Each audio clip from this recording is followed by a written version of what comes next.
Welcome back to the Behavioral Blueprint Podcast with your host, Solana.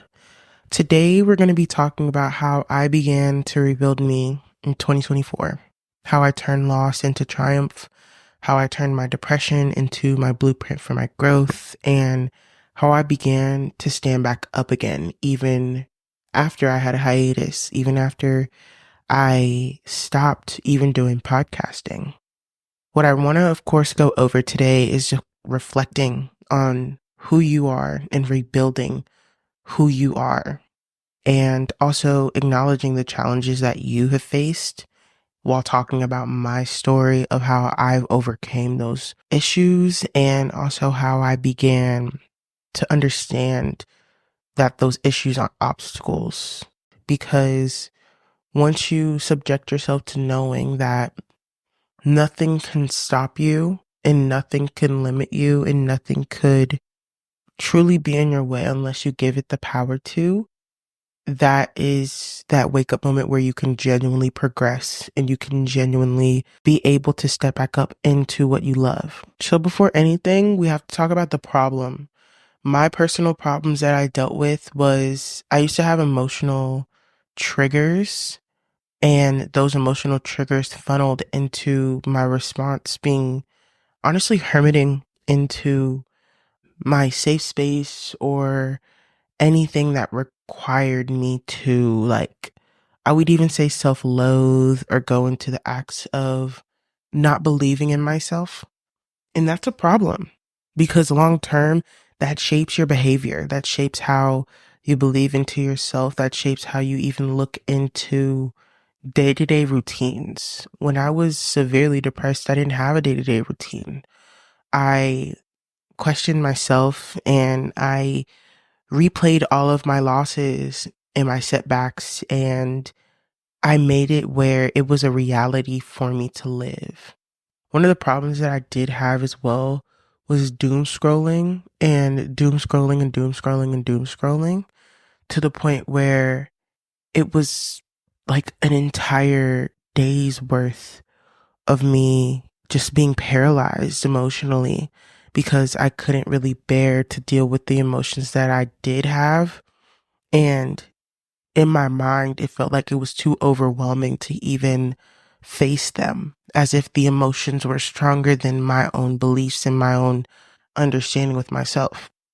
I noticed even when I had challenges to show up for myself, it wasn't truly me showing up for myself. It was forced to be my, I would say a version of myself trying to show that I'm showing up for myself, if that makes sense. What is usually advertised in today's time is doing the self-care routine, and that self-care routine will actually like heal a version of yourself or it will calm you down. And while partially that's true, that isn't the best way to always fix the emotional things that you have. Of course, it can fix physical appearances, but for me, I had a belief problem. I had a self-esteem problem, and I had a understanding myself problem. While I had those moments where I was literally emotionally paralyzed, I realized that I still wanted more. I still wanted my dream life. But how could I have my dream life if I'm here or if I'm stuck in this place? I can't build that while being in a place of being stuck. I want you to think about a time where you were feeling stuck or overwhelmed. And how did you realize that that was the time that you needed to get up? What made you realize this is not my life? This is not my dream. This is not what I need. This is not what I want to go for. And once that realization where you really like fall on your face happens, you realize how much you need to be there for yourself and how much you need to actually show up for yourself, even in those hard moments. I didn't even realize that I needed me when I was in those moments of not even paying attention to myself. Other people tried to help, but I didn't want other people. I wanted myself back. I wanted the qualities of who I was back, but I couldn't truly do the connection of going to, I would say, depressed Solana to the best version, the most authentic version of me in like a day. I had to take time and do the self inner work to actually have the breakthrough that I needed. Recently, I had a pivotal moment that kind of woke me up to realize like I need to do better for myself was when I had my call with my mentor, and he was hitting all of the checkpoints of what I not only just needed to hear, but what I also didn't need to hear. Let me go a little deeper. You need that tough love that people will be so direct with you on, because those are the things that are going to amplify you to realize this is not your life that you want to live. I don't want to live my life in the rest of my 20s and even going into my 30s, just, I would even just say depressed. And I made excuses for myself where it was easier to stay in this space rather than taking care of what I actually needed to take care of. I think that the internal shift that I have with myself is knowing that I have to rebuild my life back over again and rebrand myself and not always have it as an external value when I have to change. I'm, of course, a person that does it as well, but I'm the first person to show a new hairdo or a new achievement that I've had, or this, or this, or this, or this. And even after posting it, that doesn't make me feel better. What makes me feel better is knowing that even through the work, there's still a result happening for me, even if I know it or not. I think social media gives us this instant gratification where we have to know or believe that it's going to be a situation where our lives have to like drastically change or switch. And for myself, I know that you can't always have that turning point be, I would say, in 24 hours. You have to take very much time and hard efforts and work into yourself to get the result that you need. And it's not going to take 24 hours for that turning point. It's not going to take a week. It can take months. It can take years. I recently posted a thread, I think. Yeah, thread. I recently posted a thread that said, no matter how long it takes, I'm going to be able to live my dreams. No matter if it takes months, years, weeks, it will happen. And that's not only just for myself today and an affirmation for myself today, but I'm going to be looking at that year's time from now and realizing that I actually did what I had to do. That mindset comes from being able to encourage future self and also being able to have the breakthrough of knowing that my doubts, my fears, and even like lack of clarity that I had doesn't exist anymore because I put in daily effort to better myself and to turn the tables, because you have to.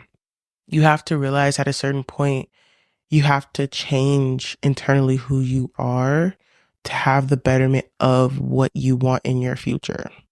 If you've made it this far to the Behavioral Blueprint podcast, I wanted to say thank you so, so much. And I would love if you give us a subscribe if you're on YouTube, and a thumbs up as well. And if you are on our Spotify or Apple podcast, go ahead and download this episode and give us a 5-star rating review. We deeply appreciate it. And we, of course, thank you so much again. Okay, we have to talk about the solution. The solution is not easy. It's, again, habit stacking and being able to rebuild your life again. And you have to also kind of build it better, because what I know that I'm used to doing is building myself back up, but then one thing could snap it right down. And that is not realistic, nor should it be a reality for me anymore. One thing that I did was resetting my priorities, being able to look at my small goals, being able to make, again, the routines that I needed to make, and being able to want better for myself and be able to have better for myself through small moments of action. Those four things help me look at what my wants were. So every morning I go into my daily gratitude journal and I write about all the things that I want, all the things that I know I'm going to have for the day, and also the things that I'm grateful for, because it helps me even pinpoint what I love most. And what I do love most right now is being able to do podcasting and having the free will to just talk into a mic and help people all over the world get their name out there, and then also having them heal versions of themselves through my pod. Also, you need to reconnect with your purpose. How do you discover your passion? How do you look into the goals that you had for yourself? How do you want better for yourself in those moments with your purpose? And connect what you want for yourself with your purpose, because it's basically the key to the door, if that makes sense. You have to know what you want to know if it, of course, aligns with your purpose. Also, knowing even if your wants are aligning again with your purpose or if they're not. You have to know, I would even say discernment between your own self to get to that point. One of my favorite parts is taking consistent action, being able to talk to yourself every day, being able to work out what you need every single day, because it's going to challenge you to stay consistent on what you've already worked through. Like for myself, I have to plan out these episodes. I have to plan out even personal things in my life because it helps me build structure and routine. If I didn't have those consistent forms of action, I would be very terrible at keeping up with what I needed to keep up with on my personal life and also in my professional life. I would also even just say doing the small moments of rebuilding, like again, the small goals, building routine, connecting with your purpose, and knowing that what your wants are is the key to the door of your purpose. And again, taking consistent action will help you rebuild the life of what you want and also help you realize that like this is the solution. Even I used to think that the small little actions and routines like gratitude books and waking up at 5 a.m. to do a morning routine, I used to think it was mediocre. I used to think it was fake until I realized that those were moments of reflection and they were deeper things that I needed to help me even stay grounded.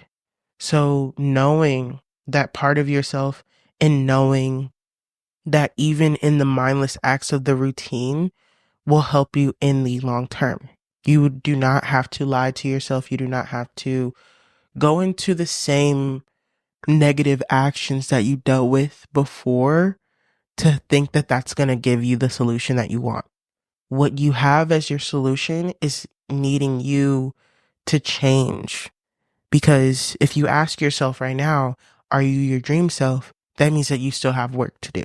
Like for me, I still have work to do. I still have to try and do things over and over and over and over again until I get it right.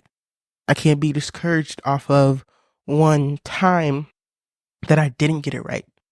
I have to learn from that situation and realize, okay, excuse me, what's the next better pivoting moment for myself? I have to look at what my rebuilding process is. I have to look at how I need to start over from scratch, and also being able to have those moments of gratitude where I learned from harder situations that I dealt with this year and being able to move forward from them, because there comes a time where you're going to just be tired of what you're doing with your life and being able to move on from there. I want to thank everybody for listening to this episode of the Behavioral Blueprint. And I want to encourage you to send this to a family or a family member or a friend that would definitely need an encouraging ear or definitely need to listen to something encouraging, because 2025 is only in 3 days, and you deserve to change your life at this point of your life. Every day is a new slate for you. Every day is a new affirmation for you to love yourself in the correct way that you've always wanted to. And if you do have any questions, of course, just reach out to our Instagram, the Behavioral Blueprint Pod. And I hope that you have a wonderful rest of your day.